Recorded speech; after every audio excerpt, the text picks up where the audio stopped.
Only in 2022 we witnessed 1,21,000 tech lay off. ये बहुत huge number है और ये नंबर ऊपर जाएगा अगर हम इसमें कॉन्ट्रैक्टर्स एंड अदर डोमेन्स को ऐड कर लें। 2023 में हम और भी ज्यादा ले ऑफ विटनेस करने वाले हैं।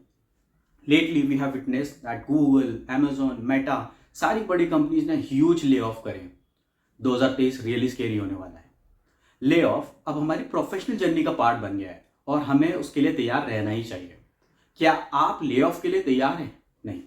क्या आप ले ऑफ चाहते हैं? नहीं। पर क्या हम ले ऑफ के लिए तैयार हो सकते हैं?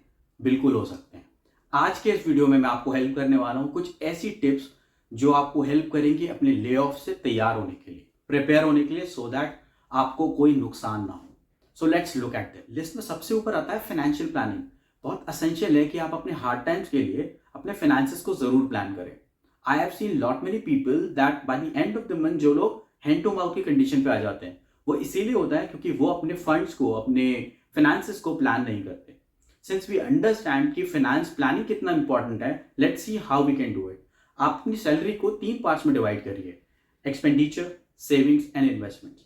Now when I say expenditure, जिसका मतलब है कि आपके डेली बिल्स, रेंट, जितने भी आपकी ईएमआई जा रही है या लोन जा रहे हैं, जो आपके फिक्स एक्सपेंडिचर्स हैं, उनको आप अपने एक्सपेंडिचर्स के लिए रिजर्व रखिए।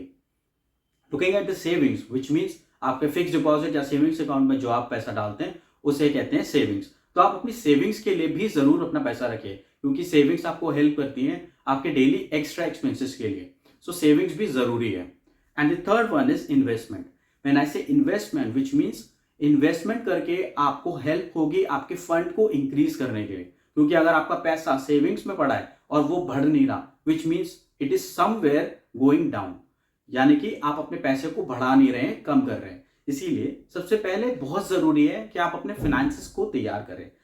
अपनी सैलरी को 3 पार्ट्स में डिवाइड करें। एक्सपेंडिचर, जो कि आपको पता है कि मेरे ये फिक्स एक्सपेंसेस होंगे ही होंगे, try to reduce as many as possible. Savings, आप अपनी सेविंग्स में जरूर पैसा रखें क्योंकि आपको कभी ना कभी जरूरत पड़ सकती है। अपने इन्वेस्टमेंट्स को अच्छे से स्मार्टली इन्वेस्ट करिए, म्यूचुअल फंड्स में करिए, शेयर्स में करिए, कहीं भी करिए, बट ऐसे करिए कि आप 20 to 30% अपनी सैलरी का जरूर इन्वेस्ट करें, क्योंकि जब आप इन्वेस्टमेंट करते हैं तो आपके हार्ड टाइम में वो पैसा जब बढ़ के आता है तो आपको बहुत हेल्प मिलती है। Let's look at the second one. The next one is to prepare a second source of income. बहुत असेंशियल है कि आपके पास एक सेकंड सोर्स ऑफ इनकम जरूर होना चाहिए। अगर आप एक सिंगल सोर्स ऑफ इनकम पे डिपेंडेंट है तो आप एक स्टेप अवे हैं पॉवर्टी से। इररेस्पेक्टिव आपकी कितनी अच्छी सैलरी है, आप किस डेजिग्नेशन या रोल पे हैं, डजेंट मैटर। ध्यान रखिए, जब ले ऑफ की लिस्ट बनती है तो जो बंदे कॉस्ट टू कंपनी सबसे ज्यादा होते हैं, यानी कि जिनकी सैलरी या जिनके पैकेज सबसे ज्यादा होते हैं, उन पे ज्यादा खतरा होता है। इसीलिए एसेंशियल है कि आप अपनी सेकंड सोर्स ऑफ इनकम को जरूर जनरेट करें एंड उस पर काम करें। आज ही आप अपने साइड हसल को लिए शुरू कर दीजिए।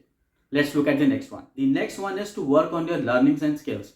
बहुत असेंशियल है कि आप अपने आप को अपस्किल करते रहें। अगर आप मार्केट के हिसाब से अपने आप को अपस्किल नहीं कर रहे हैं, अपग्रेड नहीं कर रहे हैं, कोई ऐसे सर्टिफिकेशंस आप ऐड नहीं कर रहे हैं जो कि क्रिटिकल है, देन समवेयर आप सबसे पीछे जाने वाले हैं एंड कहीं ना कहीं आप उस लिस्ट में जरूर आ जाएंगे। अगर आप उस लिस्ट में नहीं आना चाहते तो आप, बहुत असेंशियल है कि एवरी 6 मंथ आप कोई ऐसा सर्टिफिकेशन जरूर करें जो कि रेयर है। You know your field well. आपको पता होना चाहिए कि आपको कौन से ऐसे सर्टिफिकेशंस हैं जो आपको करने चाहिए, जो कि आपको हेल्प करने वाले हैं आपके करियर ग्रोथ के लिए और जिससे आप ले ऑफ की लिस्ट में नहीं आएंगे। Let's look at the next one. Now this one is very important, taking more ownership and responsibilities in your organisation. बहुत असेंशियल है कि आप अपनी ऑर्गेनाइजेशन के अंदर अपनी रिस्पॉन्सिबिलिटीज एंड ओनरशिप को इंक्रीज करें। जब आप ओनरशिप एंड रिस्पॉन्सिबिलिटीज इंक्रीज करते हैं, कंपनी आपके ऊपर और डिपेंडेंट हो जाती है। ऑन द अदर हैंड, अगर आप अपने रिलेशन अपने क्लाइंट्स एंड कस्टमर्स के साथ बहुत अच्छा कर लेते हैं तो ऑर्गेनाइजेशन आपको नहीं छोड़ सकती। इसीलिए एसेंशियल है कि आप अपने पीआर पे और अपने काम पे और ज्यादा फोकस करें। ध्यान दें कि ऐसी क्या चीज है जो कि आप पिक कर सकते हैं अपने ऑर्गेनाइजेशन के अंदर, क्या रिस्पॉन्सिबिलिटीज आप ले सकते हैं and lead it. I hope जितनी भी टिप्स मैंने आज आपको बताई हैं वो आपको बहुत हेल्पफुल होंगी आगे, इन केस भगवान न करे कभी आपको ले ऑफ फेस करना पड़े।